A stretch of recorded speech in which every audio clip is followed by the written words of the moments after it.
Hi, this is Rose with Crafty Night Owls. I'm an independent Stampin' Up! Demonstrator, and today I wanted to show you how to make this cute little party favor. Isn't this just cute? And it has some candy, and it can go on a table setting, and it sets up, and it doesn't fall over, so that's always a great thing. And I am using the Gathered Together stamp set. Now, we're just a couple days away from Thanksgiving, and this is a beautiful stamp set that has a coordinating die set. Now, not this die does not come with it, but these dies do, and it cuts out these leaves, the large leaf, and then these pumpkins, and it coordinates with this stamp set. And you can buy it as a bundle. I know we're really close to Thanksgiving and it wouldn't come to you before Thanksgiving, but if you still wanted to order it, you could place an order on my demonstrator website, rosecastillo.stampinup.net, and you could use it for next year and add it to your collection of craft supplies. Now this is one of our stitched framelits, and we're going to use that to cut out this circle here to decorate the front of our little favor. And then we are going to be using a piece of the Come Together Designer Series paper, and I feel like these colors are just so trendy right now in all the decor, especially like the farmhouse. And then we are going to use a piece of Pretty Peacock, and this is cut at 3 inches by 11 inches, and it is scored at 1 inch, 5 inch, and 7 inches. And so then you will just fold on all of these score lines, and then we're going to make this little tent just like this. And then we're going to glue our Designer Series paper that I cut just a 1/8 of an inch or 1/4 of an inch. Can't remember which. Let me check that real quick. Yeah, it's 3 7/8 by 2 7/8. So just an 1/8 of an inch smaller. So it has that small border going all around the front. So let's go ahead and glue that down. This project is super simple, and I really planned to have this recorded and up on my YouTube page like a month ago, but time just got away from me and I hadn't done it. And so I apologize, because I had told a friend of mine, Cheyenne, that I would try and get it up, and I never did. So I apologize for that. But yesterday, actually, my cousin Marlene texted me and said, hey, you need some more videos because I've watched all your videos and you haven't posted any new ones. And so I started laughing, and I told her she's my #1 fan because I know she watches my videos. And so anyway, it was just a good little encouragement to get out there and make another video. So I thought, you know what, I'm gonna go ahead and make my video, even though it's just a couple of days before Thanksgiving and it's kind of late. But maybe you have these products already and you can make some in the next couple of days for your Thanksgiving dinner.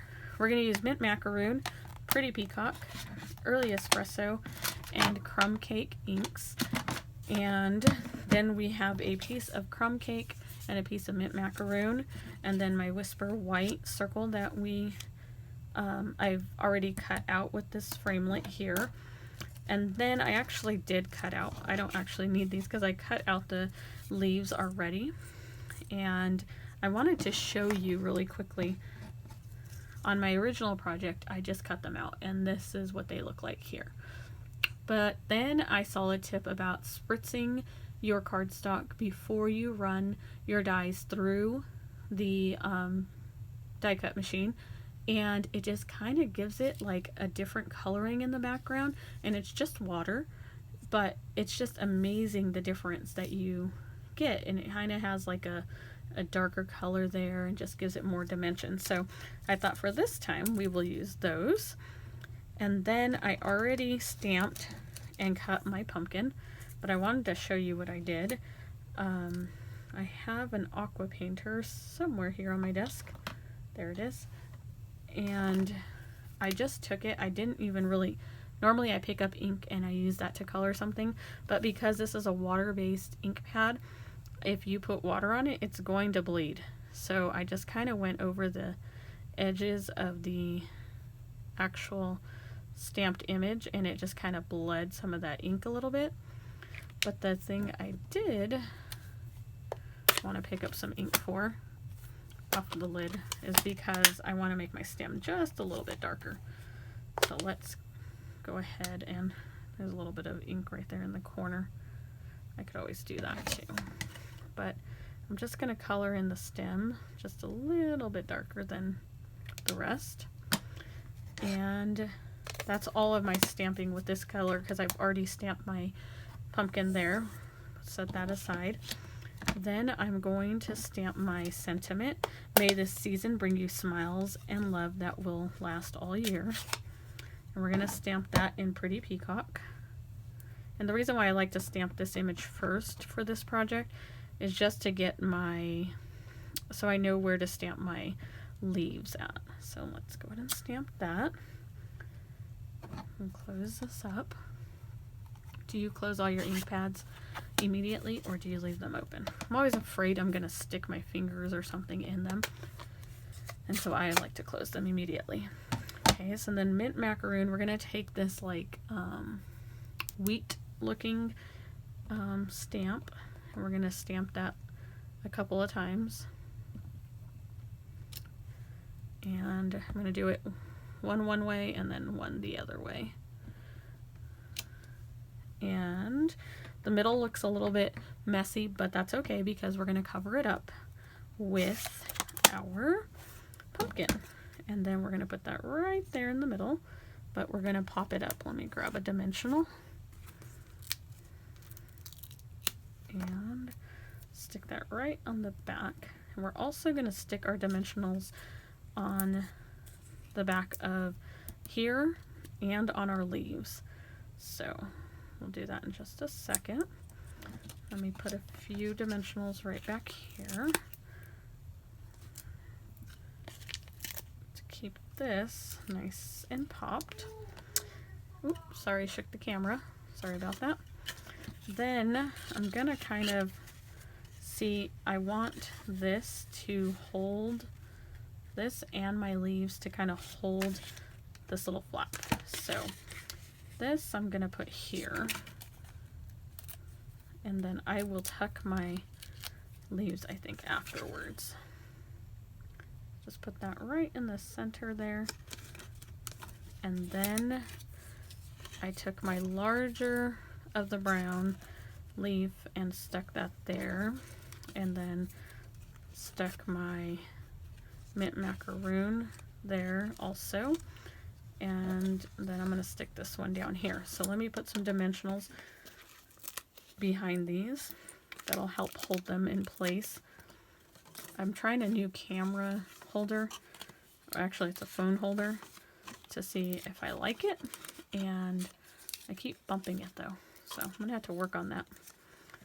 Now let me stick this here, and we'll get this one and stick it right in there also.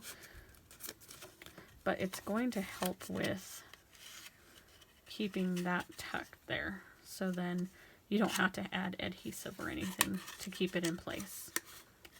It'll be just like that. Pretty cool, huh? Anyway, if you would like to order any supplies for any projects that you have, I'd appreciate you going over to my website, rosecastillo.stampinup.net, to place an order. This is our 3x6 cellophane gusseted cello bags, and so I just put some candy in there. I'm going to stand that up there, and I'm actually going to staple this. Let me grab my stapler. I should have done this before I did the leaf, but I can still do it. Let's get that in there. Alright, so that's stapled in there. Let's go ahead and tuck. And there we go. Isn't that super cute and super simple? You could remake this easily with a Christmas theme and use it for Christmas and give it to coworkers, or if you're having a party, you can use it as party favors. I think this is just a great idea, and I think I'm going to remake this in a Christmas theme, and I'll post some pictures or something a little bit later. Anyway, I hope you liked this video, and I hope you have a great day. Thank you, and you have an awesome holiday. Bye-bye.